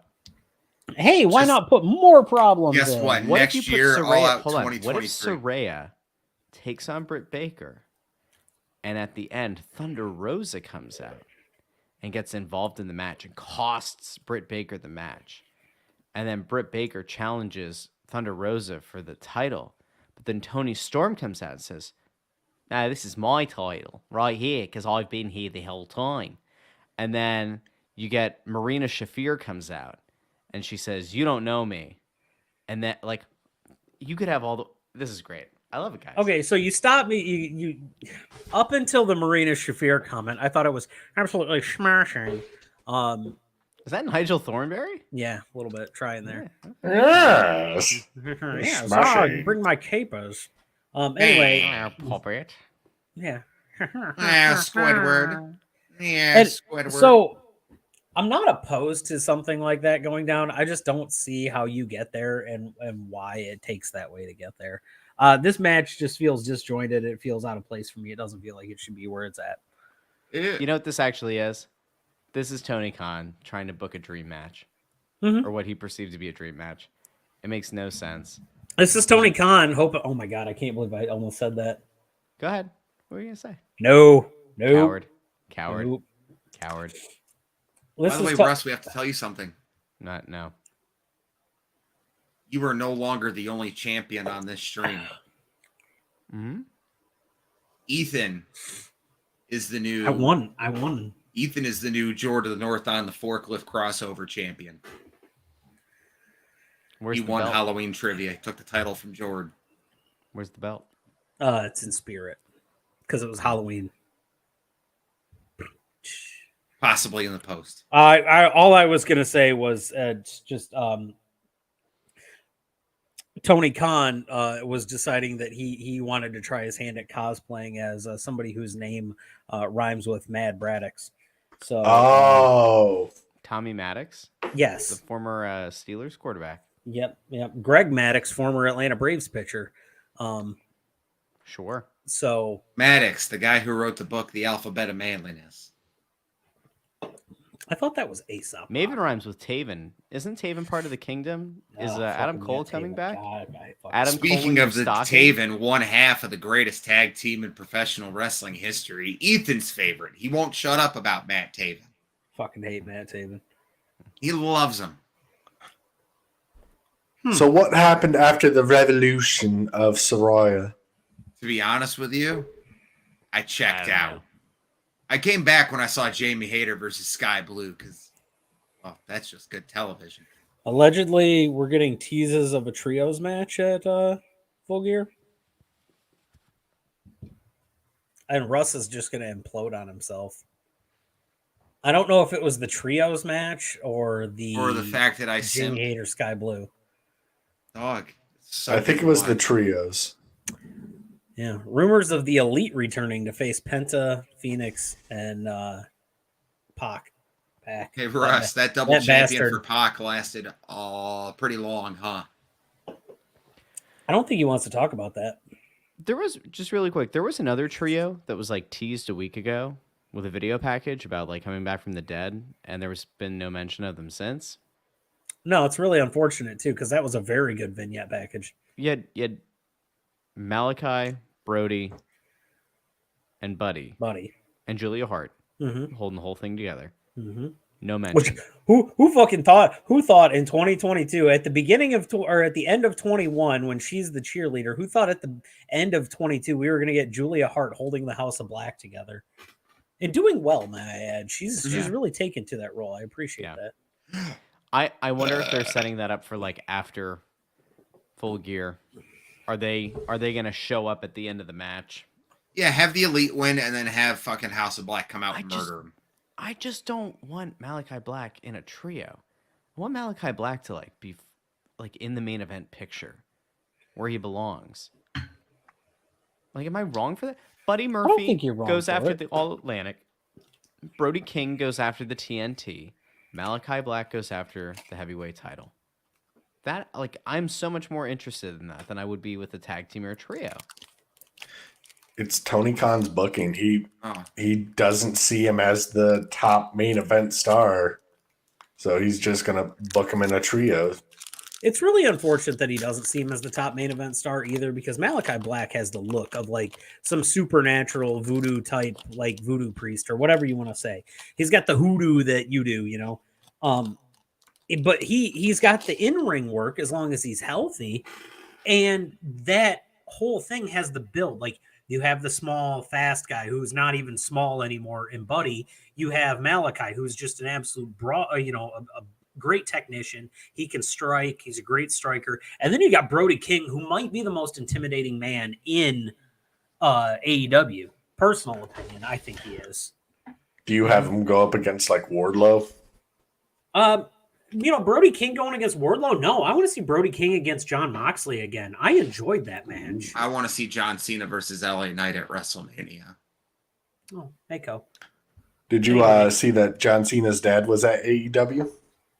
Dude, he's scouting. What is Jonathan Anthony Felix Cena Senior doing there? Aaliyah. I don't know what he was doing. Yeah, Aaliyah James. Anyway, it's a weird spot. So no, go. I want to talk about the House of Black for a minute here, just That's because. Finish your pack real quick. Like, let's talk about if we're gonna bring. Is it Cameron? No, that's Saxon Huxley. If we're gonna bring back anybody, Wonder Woman? yeah. If we're gonna bring back anybody to face like on screen, we want to see House of Black, right? But that does point the thing. So you basically have two sets of trios, not counting the best friends. Where do you go? What do you do with them? The best friends. The who? Exactly. You're gonna talk about somebody that Prince. belongs on Ring of Honor. Blair. Oh boy, you're gonna. I like trigger Orange me. Cassidy's defending the belt. Carrying it in a backpack. It's cute. Oh, It's his Diane thing. Quinn. Oh, what do we got? Hey, it's Ethan. Hey, look, it's me. It's Fat Me. That's Oh, pretty heavy that- machinery. Oh, what do we got here? Caden Carter. Carter. Oh, buddy. And an Alexa Bliss. Nice. All right. That's fun. I just miss wanted the you to good finish old pack 'cause, man, we're NXT losing pack. viewers keeping you full screen. Yeah, I know. It's horrible. Anyway, so House of Black. Let's get back to discussing the House of House of Black, baby. Where do you put them? Because you've got a team full of credible opponents, but you only have one or two sets of opponents for them. And at that point, you're going to start falling into that WWE bit where you're just cycling the same three people around. And this is where I agree with you. Don't go for the trios title. This is also where the trios titles were stupid. 'Cause it limits you. You're incredibly limited unless you're going to go with, not in a similar way, but like the idea of Kenny Omega and Hangman creating a tag team where you're like these guys are both singles competitors. Like, maybe you add up like the sum of the parts, kind of like Rock and Sock Connection. Like those guys were both main event. It'd be like guys. Benoit and Angle with those two. Yeah, and it's like maybe you're gonna do that for a little bit. So like maybe you put Claudio, like you have the BCC. Like you theoretically could be like, all right, we'll put Danielson with Moxley and Claudio, and just have them run roughshod in the trios. But like, is that where they're best suited? Probably not. Do you pair up like a Hobbs and a Cage and pick another guy? And like they go after the trios titles and they just decide like we're big beefy dudes and we're just going to like destroy a bunch of developmental talent that are, typically on Dark and Dark Elevation. Like you certainly could. I just think that like you've really run yourself into a tough spot there. And it's all because the Elite wanted to have these belts. So, all right, bring them back. They hold the titles. Who are they competing against? You're teasing this like breakup of Death Triangle. So there goes one of your trios. Like, who's left? I don't want to watch the Dark Order. I don't want to see the Dark Order in the Elite, week in and week out. That's not interesting. That's not exciting. It's a credibility level. Like, is the entire point? Andrade and Roosh and was it Dragon Lee? That's already gone because they broke up. They took Dragon Lee out. I know, but I'm saying like if they had kept those three together, that would have been cool. I could have seen putting them against the Elite for like 2 matches, big spot fest. Somewhat believable, like could have been interesting. I just don't. Like, what are the other trios? Laredo Kid in for that? Yeah, they could. Bandito joins up with somebody like. But did you really sign Bandito to be a trios champion? Like I don't know. It would make sense if you have Bandito. Taven, Adam Cole and Kanellis' husband, but Bennett, right? Yeah. Yeah. Put those 3 together like that. I guess that's an interesting thing. That's If the you're gonna bring Kingdom. back Adam Cole. That's the Kingdom. Yeah. Is that Kyle gonna be O'Reilly's full possibly gear? done forever. Yeah. But like if Adam Cole's actually healthy and is setting up for a return, like is that exciting at full gear? The Elite win, lights go out, or like the Kingdom comes out. And they say, we've got a friend, and like Adam Cole shows up. Like, does that get people excited? Maybe Yes. for a little bit. I just don't. I don't know. If you want the smart money, you have them win the trios titles. You have them win a rematch at Winter is Coming. Don't do it at Full Gear. Have Adam Cole and the Kingdom come out at Winter is Coming. That way, you only have 2 months to build that match instead of 3. My opinion on getting Jesus Christ, what did I just we lost their name. The Trust Malachi, yeah. Oh, there you the go. Trust that's a Black. trio. Yes. That's a trio you could use. Yep, you can use them. No, my thoughts on getting House of Black back on. Malachi comes out and murks Orange Cassidy for the All Atlantic title, and then the other 2 go after the tag titles. I think that's the more optimal target. It also gives the Acclaimed another very credible tag team to go against. They're going to lose him to FTR. Then it gives FTR Which a good tag sucks. team to go against. I'd almost rather see them do the Acclaim lose to Swerve and Keith Lee, and then FTR takes it off the heel team. I don't know why we have to have so many babyface versus babyface matches, and I don't want you to turn the Acclaimed. So why put FTR against the Acclaimed? It's probably what'll happen, but like why? Doesn't need to happen. What do you say? You have Brody King and Buddy Murphy fucking win the belts off them, hold them for like what 2-3 months, and then drop them to FTR. I don't think they'll do that. I don't think No. they'll think that there's money to be made there. No, they're going to be worried that FTR is going to leave their contracts when they're up and go back to the Fed. So they're going to put the belts on them as quickly as possible. Well, they're going to be worried about that anyway because, I mean, FTR really liked Triple H. Mm-hmm. They loved Orton, too. They really miss Orton. And Edge is there, and fucking they're uncles to his kids. They got And family WW over there. WWE is opening up a bit more about working with other promotions. I mean, they're loaning out Shinsuke Nakamura to Noah.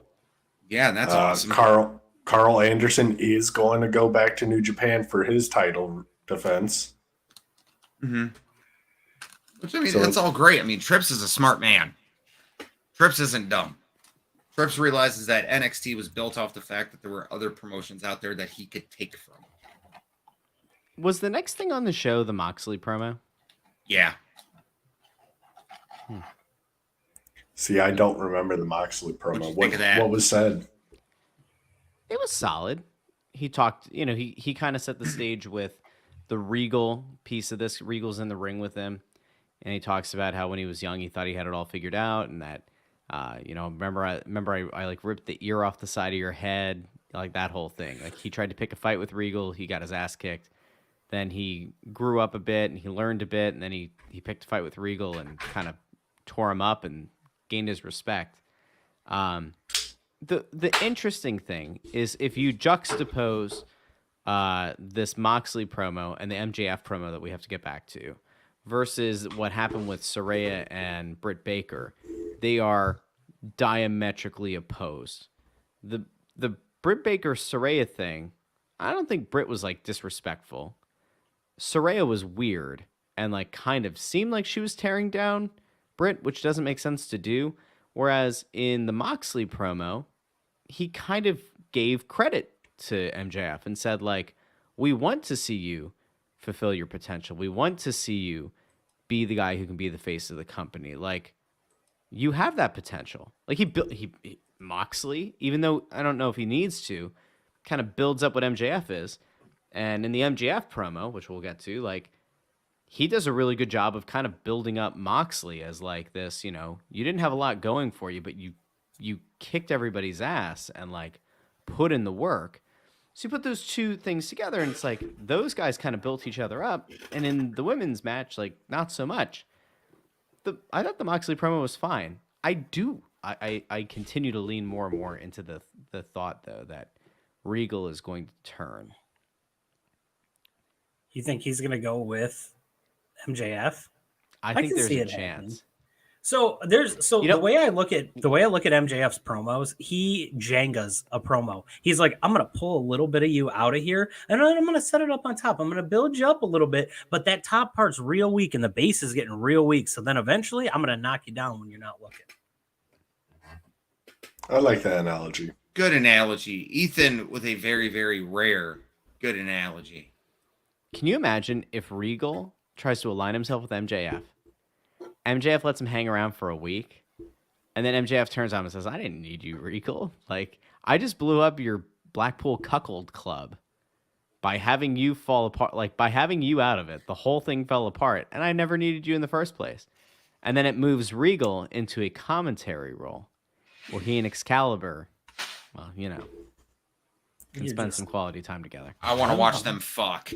Okay, that's not where I was going. That's a bit much. I'd like to see Regal turn on one of them. Just they're all celebrating in the ring. Regal puts on the Nux and just. I think that's what's cool. I could see Regal passing the Nux to MJF, and that costing Moxley. I'm gonna tell you guys this match at Full Gear is gonna be one of Moxley's bloodiest matches. He's already bleeding just thinking about it. Yeah, he's already looking at Renee going, "I'm ready. I'm fucking ready." Just smoking his fucking cigarettes and just in the fucking on the porch. You guys know that photo, the photo of fucking Wolverine, the meme of him, that format. It's that, but it's Moxley's face and it's a picture of Ric Flair bleeding. That's all it is. Oh God, could you imagine a Mox Ric Flair match? Everyone in the front row is getting hepatitis. Yeah, everybody in the front row has on the plastic ponchos because it's going to be a splash guard. Yeah. Let's circle back now, since we just talked about the Moxley promo. Let's circle back to the MJF promo. Russ. What's up? Waiting to hear your thoughts on it. We've already given our thoughts. It is amazing to me how every week you sit back and say, like, is this the best promo MJF has ever cut? He just keeps raising the bar. You think that the bar can't go any higher, and then he somehow does it again. The thing that I liked about this one is there are two things. One, he's doing it on Pardon My Take, which has a massive listener base. It's showing that MJF is out there promoting the company on probably the biggest stage they've had that's non Warner Discovery. Mm-hmm. And it also allows him to lean into being able to cut a promo the way that, like, if you watch any of the interviews that he's done since coming back, whether it's with Barstool or Ariel Helwani or whoever, you really get the feel for this guy's ability to kind of maintain the same kind of delivery, whether it's in the ring, on the mic, on a podcast mic. It's just flawless. It's truly remarkable. And I don't think I've ever, in all these years of being a wrestling fan, sat back in awe of what somebody does on the mic like I do with this guy. It is sensational. All hits, no misses. I don't know what else to say. It was sensational. Even the most degrading possible things that he says with such perfection. Like, it's so eloquent that you can't help but be drawn in, and you can't help but go, yeah, that guy's right. He could say the most heinous shit. And unfortunately, this is how, like, infamous world leaders get started. They're great natural speakers. MJF is a great natural speaker. Ethan just compared No. MJF Nope. to Pol Pot. That's, yeah, we can use that one if you want. That might be Benito worse. Mussolini, to Omar Gaddafi. Here, a very good, in my opinion, a very good comparison on this to a positive world leader, depending on your political views, a Barack Obama, somebody who is a very poignant speaker. Thank you, Barack. I'm glad you were able to join us for this show. I feel like I've lost cabin pressure with the other two there. MJ, everything that he does, anytime there is a microphone near him, it's must see, must listen television. He is a guy. I want MJF to do those Richard Attenborough documentaries to where it's just his voice talking about stuff, but calling the Penguins just stupid. I need MJF narrating a nature documentary to fall asleep to. I need William Regal to do that for me. The thing that's actually kind of concerning, though, is he gets cast in this Von Erich movie. As the fake one. Yeah. Well, of course. You know how I feel about Von Erichs. But how do you feel about Layton? The thing that's interesting is, like, I sit back and I go, is there a chance that this guy ends up in movies a lot sooner than anybody thought? Yes. And is there a chance that he really is out of wrestling 1 year, like before he's, I don't know, 30, 32, you know, like there's a non-zero chance of it happening, which would be kind of stunning. The question is, how does he move into movies? You have to cast him in I don't think you have to cast him in a very specific role, but everybody knows him as kind of that D-bag, but he also can be a very genuine thing. So it's such a weird spot to look at too, because where he's going to end up would be a Warner HBO production. I can see him ending up on an HBO series. They're going to totally turn him into some form of, I don't know. I could see MJF playing the role of like a boyfriend, like a manipulative kind of like a womanizing dastardly dude who you spend the entire movie just like wanting to get his comeuppance, and then at the end he does, and you go, man, that guy really acted that role incredibly well. That's where that might be the intro. Fucking hate you all. Why? He's the bad guy in a YA novel. This is why. Because of ants? Let's let everyone in on the bit. Just because I don't think Russ is not in our other group chat. They are gaslighting me into believing that I have once said at one point my favorite movie is Ants. Let me be clear You here. just said it. No, let me be clear here. Somebody clip that. Somebody who's watching right now on YouTube, you can go back and you can clip that audio right there. Let me clear up how this happened. I was in the car with my friends Kevin and Colin, and I've always said having Kevin and Colin around is like listening to your anxiety and your depression fight. Kevin asked me, what's my favorite movie? And before I could get my answer out, Colin said, oh, his favorite movie's Ants. He talks about it all the time. And then they talk shit for 20 fucking minutes to me about that movie. I didn't speak. I didn't say a fucking word. We get to the golf course and fucking he goes up to Ethan like, yeah, we're talking about Clint's favorite movie, how it's Ants. Ethan, Russ, okay, I shit you not. Ethan comes over to help me move my setup on Friday night. I come home Sunday to just sit in my chair and eat. And this is sitting in my fucking chair.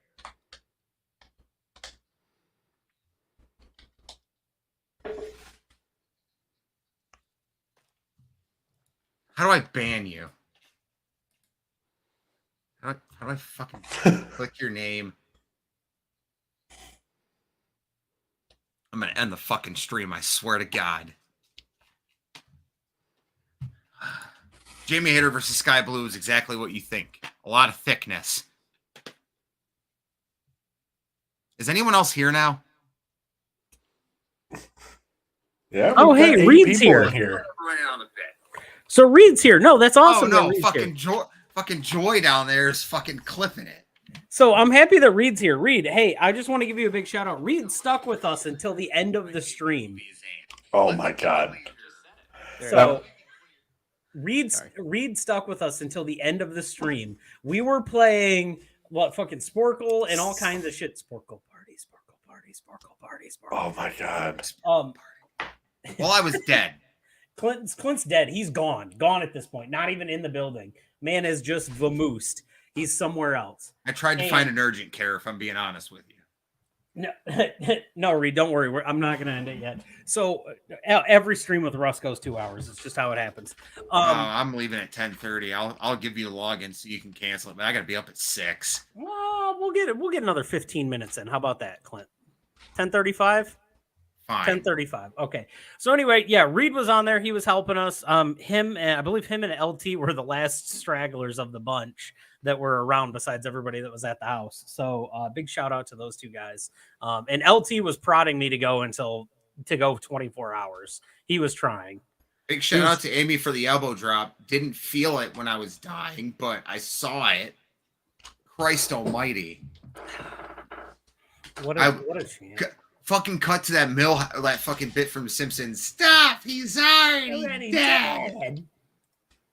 What's Yeah, I'll call it that. That's fine. So I'm trying to think of this. Where are we at here?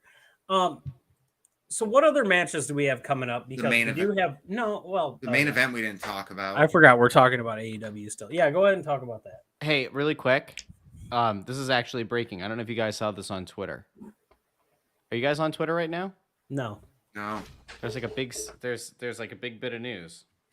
I swear to God, if you just clip that thing and put it on YouTube. My favorite movie is Ants. Oh my God. My favorite movie You is got Ants. it. My favorite movie is Ants. Right there. Okay. It's just right there. My favorite movie is Ants. That's right there. Oh, right there. That's super easy. I forgot I have that power. Oh my goodness. Oh, you guys all pussied out. I was dying. He understands.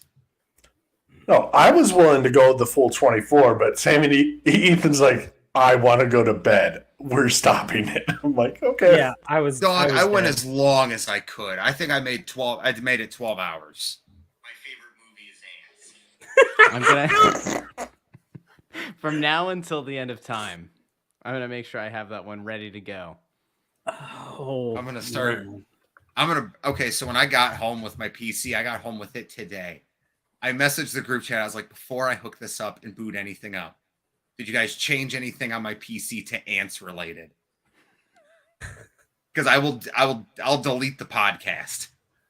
Let me just go through this main event real quick. Daniel Bryan won, beat Sammy Guevara. Sammy Guevara doesn't sell anything.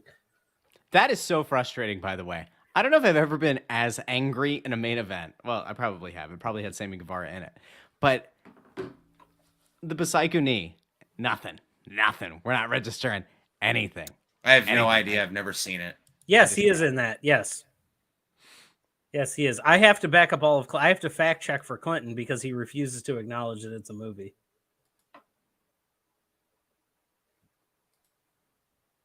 Sorry, But- Russ. That was it. No, it's frustrating watching Sammy no sell people. It's stupid. Why does he like? Why though? We're at some point somebody has to pull him aside and be like, "Listen, fucker, figure it out." And I'm surprised it wasn't. Maybe Daniel Bryan did after that match. I liked that he used the first fall as a disqualification to weaken Bryan Danielson for the second fall. I liked that. That's fine. I'm fine with that. How many 2 out of 3 falls of matches have we had in AEW to this point? Bryan Danielson's had 2 in a month. Is that a little overkill? Considering it was the only match type fucking 40 years ago, yeah. It's fine. I If mean, there's anyone you're going to put in these matches, it's Bryan Danielson. it's no four. So sorry, Tony. No, go ahead. No, go ahead. Honestly, while watching the Bryan Danielson match, I got a little like queasy from seeing his headbutts. Like, no, stop it. How about from the chair getting thrown at his head? Yeah. What? I'm okay. I'm glad I didn't. I watch don't. It then. I You hate didn't Sammy. If you watched our stream early in the we played Smash or Pass with the AEW roster, and we had a category just for Sammy Guevara. He was the bottom tier. Fuego seems like a super cool dude. Griff, I'm assuming we're talking Griff Garrison. He seems like that. He seems like a good dude too. I feel kind of bad for him getting overshadowed with the Brian Pillman Jr. stuff. Oh boy! I don't Wow. know, maybe if he stopped causing problems backstage. And, just was quiet. Just that dude in the backstage area who went out and put on good matches. I'd get more invested. But at this point, I can't. I can't get invested in Sammy. He needs to go away for a couple months. Yeah. I'm not alone in this. Needs to stay away from people who will cause trouble. He's just like he is your worst or your best example, I guess, of somebody who has all the physical gifts to do all the high spots, but none of the psychology required to get a match over. You're fucking, what's that guy's? Teddy Hart? Teddy Hart. What about him? Teddy Hart's got all the talent in the fucking world, but he's pretty much blacklisted from every organization in the world because he's so impossible to work with. Teddy Like Nick Hart. Aldis. Who? Yeah, that's fucked. Ooh. I will tell anybody who has the ability to find the clip. Go find the clip of Billy Corgan talking about Nick Aldis on Busted Open a few days Listened ago. to it. Oh. It is something to behold. Scathing, to say the least. And they even asked him, I think it was Bully Ray was the one who asked, like, all right, if Aldis is cutting a promo, like, how, are you cutting a promo? He's like, no. He's like, because this is stupid. This is bad business. Like, why you tear down the company that you've, like, helped be part of for 5 years and then make it sound like it's a shit product makes no sense on your way out. NWA is not having a good week. Huh? NWA is not having a good week. Why not? You got Trevor Murdoch coming out and saying there's not enough women talent. There's not enough people that want to watch women talent to put on another pay-per-view. And Billy Corrigan agreed with him. That's why Nick Aldis was like, well, fuck this. I'm out. So there's an indie promotion right now trying to put together an all-women show to compete in the same city as NWA on the same night. What? Mission Pro? I think it was Mission Pro. Like Thunder Rosa's thing? Like, I just don't. Yeah, you know what, Reed? Yeah, you're right. That's That's incorrect. I'm not going down that route tonight. I'm not even going to talk about it. Yeah, the Billy Corgan thing was so damning because he talks about it. He goes, he sees himself as a main event guy, and I saw him as a main event guy, but now he's going to have to see if somebody else sees him that way. And it brings to a good point of you have a business or you have a spot in a promotion and you're building that spot in that promotion, and that's what you want to do.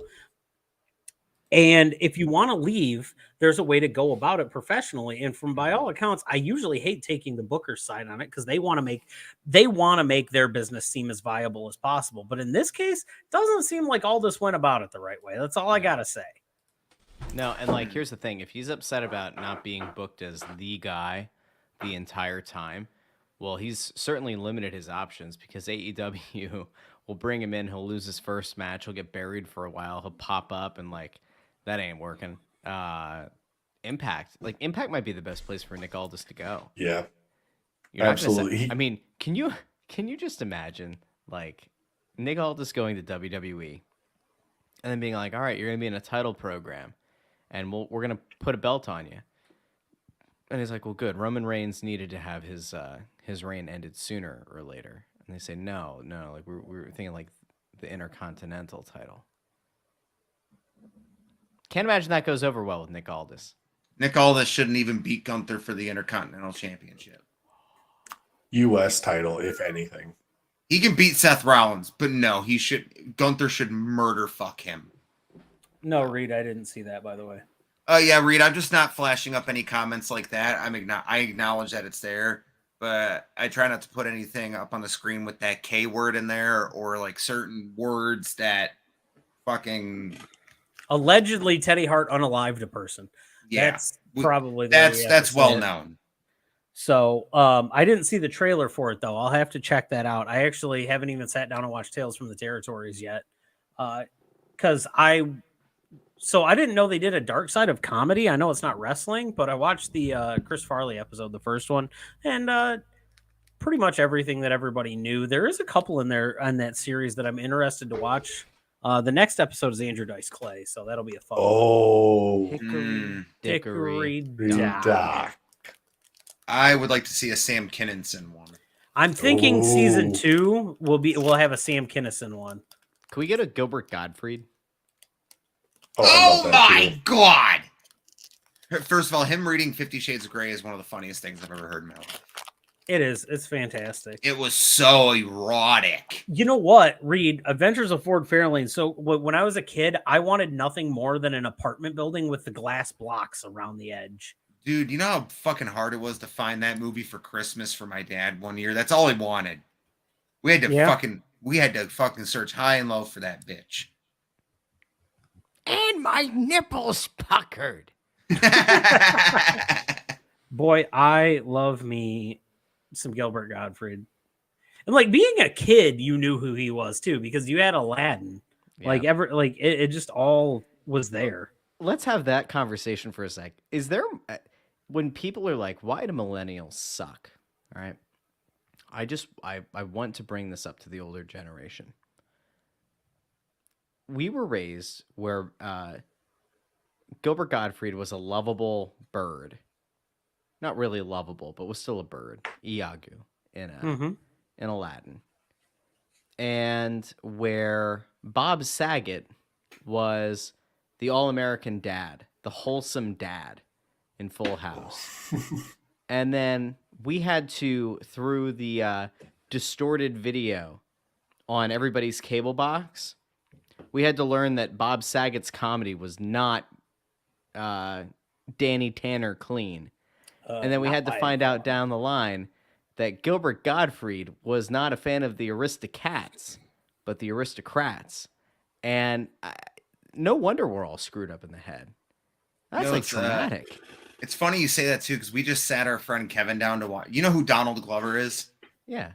Yeah, we sat him down to watch his stand-up special, and at the beginning of it, he was just like, who else seen me as Troy on Community? And everyone's like, yeah. He was like, I just want to let you know it's going to be nothing like that.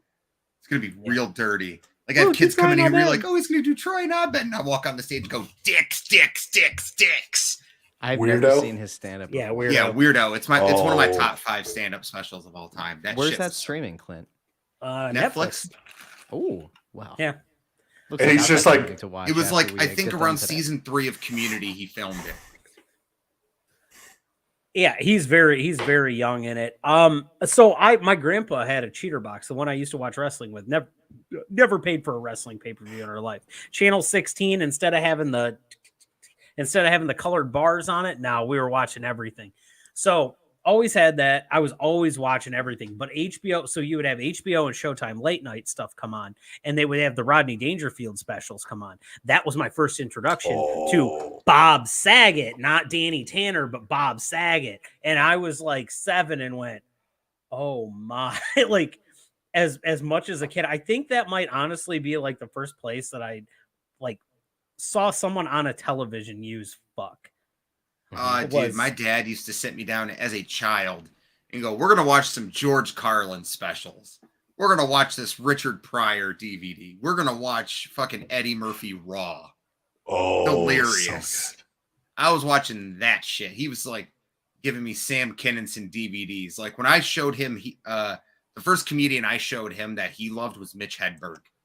Robin Williams. There we go. Robin Williams got me. Oh, his the- live at the Met in '84. I think that was the one. It was Live on at the- Broadway caught me off guard. Was that the 2002 one? That was the post 9/11 show. Yes.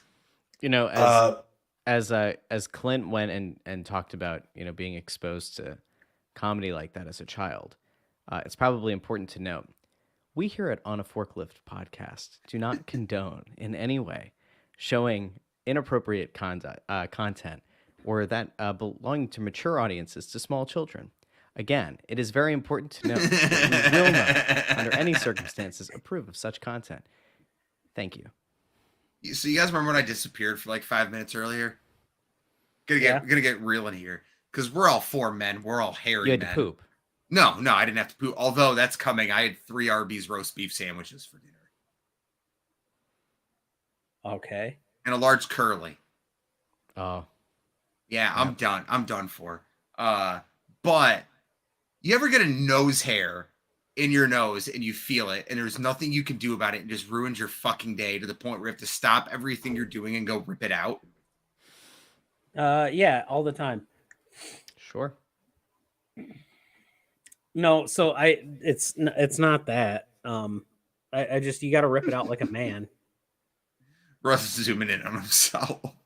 No, live at the LT. I'm with you. Live at or night at the Met. I think it's whatever special has this Gaddafi bit on it. I think that's Raw. It's the second one, I think, isn't it? Whatever one was the red jumpsuit.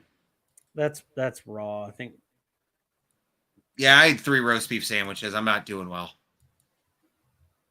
So I'm a big fan of Eddie Murphy. My favorite comedy bit of his is when he's talking about his aunt falling up the stair or falling down the stairs for an hour. Oh, that was so funny. It's 7 steps and she fell down it for an hour. Like it's just the whole thing about it. We joked about that all the time because another story about Trevor, love him to death. I was sleeping on the couch one morning and him and our bedroom was upstairs and he fell down the stairs and that was the loudest thing I've ever heard. I was on a couch and a building blew up 2 blocks away from me. And Trevor falling down the stairs right above me. The funniest part was him hitting the door that was closed at the bottom of the staircase. And it bursting open. I just hope that when he got to the bottom, he stood up and went, ta-da. I can't remember exactly. I just remember him laying there for a second and crying. And then my dad saying, "Boy, you're like a slinky. You're useless, but you're fun to watch fall down the stairs." oh my God. Now, Trev, get up and go pick the lawn up. Listen here, boys. I have an interesting question Yeah, Sure. go for it. / topic. I'm here. There's a rumor that Bobby Roode might be coming back soon and could be Okay. going to SmackDown.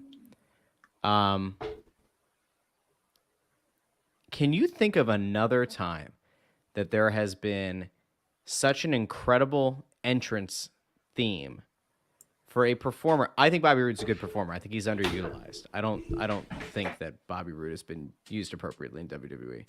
What's that face, Clint? I know of a wrestler who had an amazing theme song and never got the due he deserved.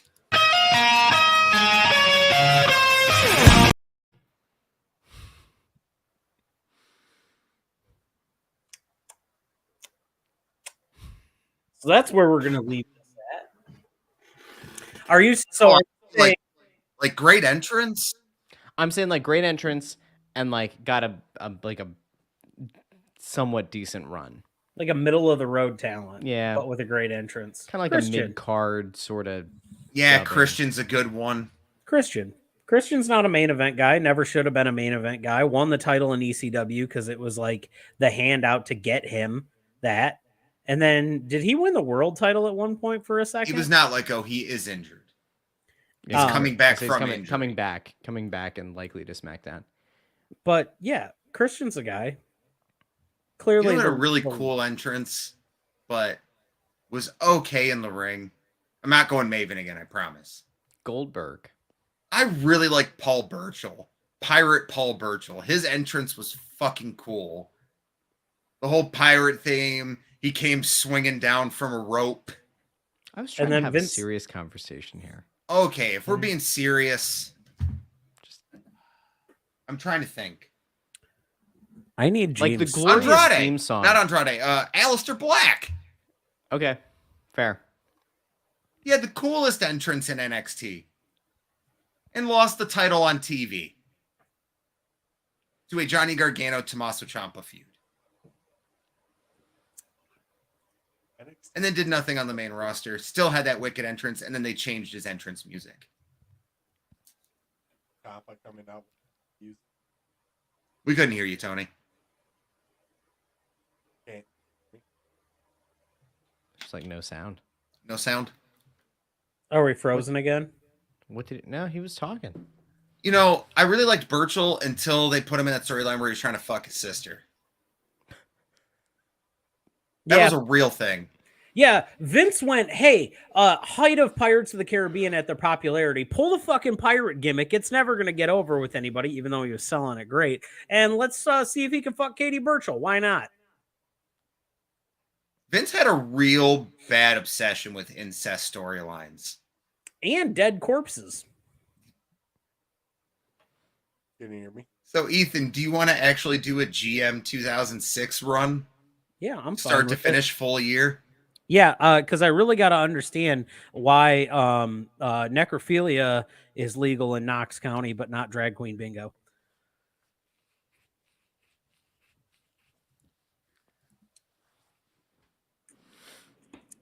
He's Clinton Davis. I'm Ethan Hubbard. You can find me at Jensen Collins 3. You can find Oh, I was me just at doing that to DK shut you Batman. up for a second. Oh, okay.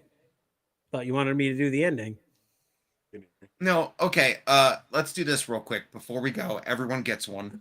Because Sam has this big idea. I'm going to run it by you guys, see if you want to do it. Because she thinks PowerPoint presentations are great.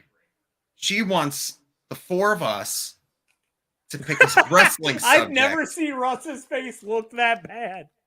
She wants us to pick a wrestling subject that we're all very passionate about. Make a PowerPoint presentation. I forget Russ was a teacher. He's probably done enough of those. It's funny. The mustache is really selling it. It's funny because we were like, Russ is going to be so extra with this. He's going to come to the table with just armed.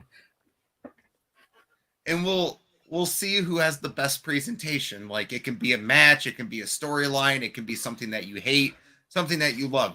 But come in and try to change everyone's opinions to view yours. You know what it's gonna end up on? They did this. It was a thing called movie debates. This is just gonna end up with whoever has the most word art in theirs. Since when did we get this ability? They're using their webcam programs or some shit. I can probably do it. I can do that too. I'm the only one that doesn't have one. Oh, hold on. I can. Are we gonna go with another one of those? Oh no, we lost Tony. Oh. Well, I don't think we have anything fun in these ones, so it doesn't matter. Oh, hey, that's a cool one. That's the creepiest fucking thing. Why are we all in the corner?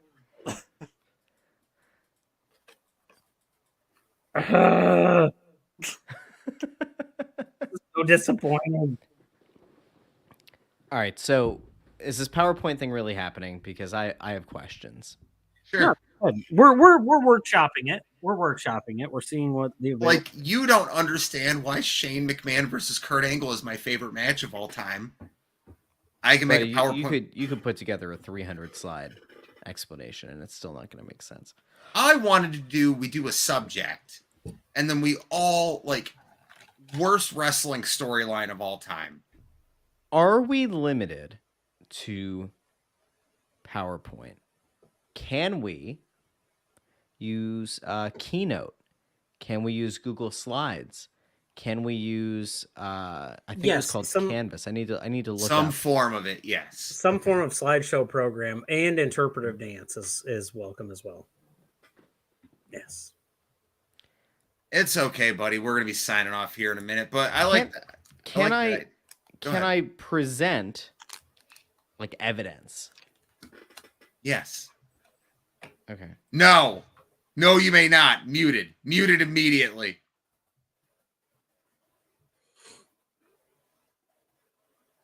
I don't understand why you have such a problem with that. I'm going to open one of these while we're finishing up just to send the people home happy.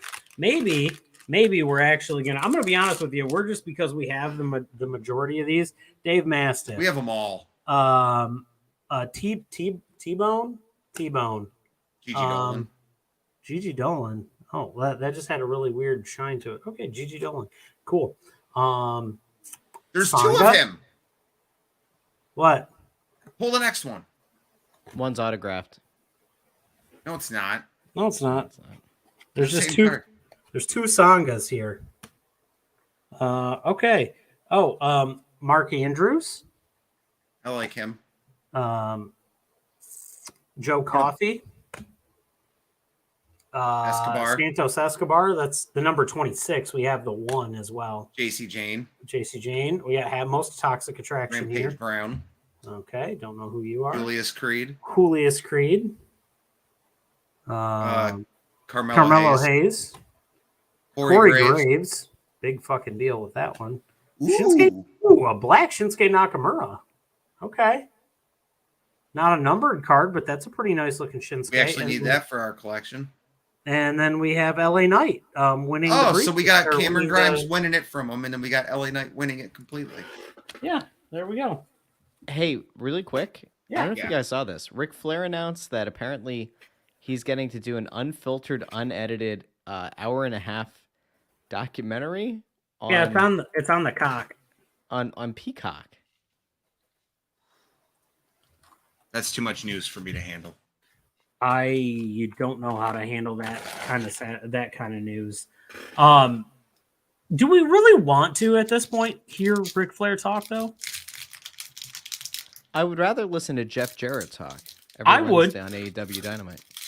Okay, so hear me out here. I don't actually dislike Jeff Jarrett. I don't care for Jeff Jarrett as a wrestler. Very much in the same vein, though, of a Jim Cornette, I'd like to listen to Jeff Jarrett talk about the early TNA days. I like it. I think he has good presentation when he talks about the stuff. I'll allow it. Clint, your retort. I would like to hear Jeff Jarrett talk about his slap nuts days. I want to ask him. I think there's something here. Yeah. Do you have an in with Jeff Jarrett? Yes. You. I may or may not know Jeff Jarrett personally. If you do, can you ask him why he persisted on wearing that white collared thing with the strings at the age of like 48 when he came back for the Rumble or whatever it was that year? That was Vince's call. Okay, yeah, that was horrible. That was a bad idea on Vince's end, which is just put it on the fucking wall of horrible ideas that Vince has had in the last 10 years, 15. Which Allegedly, by the way. I forgot the little promotion we got to do. We have 2 interviews coming up. One more of an interview, one of them guest hosting for a day. 3 of them. Three. Okay, so 3 interviews actually, and Jeremiah is going to be back on the show the week before the December 16th show. He really liked us. I guess he wants to come back. Maybe it's because the machete didn't kill me. He's just super grateful for that. We also have Gigi Jacobs. We're super fucking stoked for him. He's alive. I am. Still can't hear him, but he's alive. He Can you hear is me? alive. Oh, Think it's And my mic boost. also, Ethan, you want to tell the 2 interviews you got lined up? Yes, so the December 16th FU Wrestling show, the main event is Adam fucking Wick versus Isaiah Bronner, and we actually have both contestants are going to appear before that. We're going to get the challenger first and the champion second. I'll get them both in the same show and let them cut a promo. That's well, my goal is to have one in the same show before the other one. So that is our goal. Reed, there, you don't have to look at ads now. You are one of our viewers that's on constantly. So you know what? Happy days. And it's going to make Clinton take an edible and go to sleep. I already ate one, so we're good. Cool. There we go. But anyway, yes, Adam Wick, Isaiah Bronner, big interview big interview month coming up for us in December. Oh, there goes Russ. So, all right, we're gonna sign off from here. Reed, were you talking about? I'll leave them in the comments for you. Yeah, that was Russ. Where is he? You can find him at Joy on Broad. I'm Clinton Davis. You can find me at PK Batman. To my right, It's Ethan Hubbard. You can find me at Jensen Collins 3. And you can find Tony here. He's part of the show. you can find us at On a Forklift Pod on Twitter, On a Forklift Wrestling Podcast on YouTube and Spotify, On a Forklift Wrestling Pod on Twitch, Thursdays at 9 p.m. on UPN. And as always, we love you, Judy. Oh, shit, hold on. Oh, my God. Yes, sir. I mean, gentlemen, asshole. fantastic to be here. I was told that the show would be going on very late, and quite frankly, I've been getting a lot of sleep. A lot of people, great people, won elections. Some didn't. Those who didn't, it was rigged, believe me. But quite frankly, I just want to say, Andrade Elidolo, a fantastic, incredible wrestler from Mexico. I love Mexico. I love the Mexican people. And I love Canada. Not Trudeau. Not Justin Trudeau. Certainly not Chris Jericho. Clint, someone said, your mom's a hoe. I don't know who said that. It wasn't me, believe me. Last thing, Thunder Rosa. We've talked about this before. Thunder Rosa, send her back. Send her back. Britt Baker, fantastic. Great baker. Some of the best cupcakes I've ever had in catering at a professional wrestling event.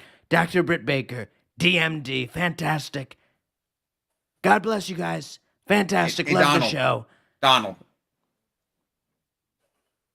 Yes. I got something to say to you. I've always wanted to say it. Go ahead, Clint. Shut the fuck up!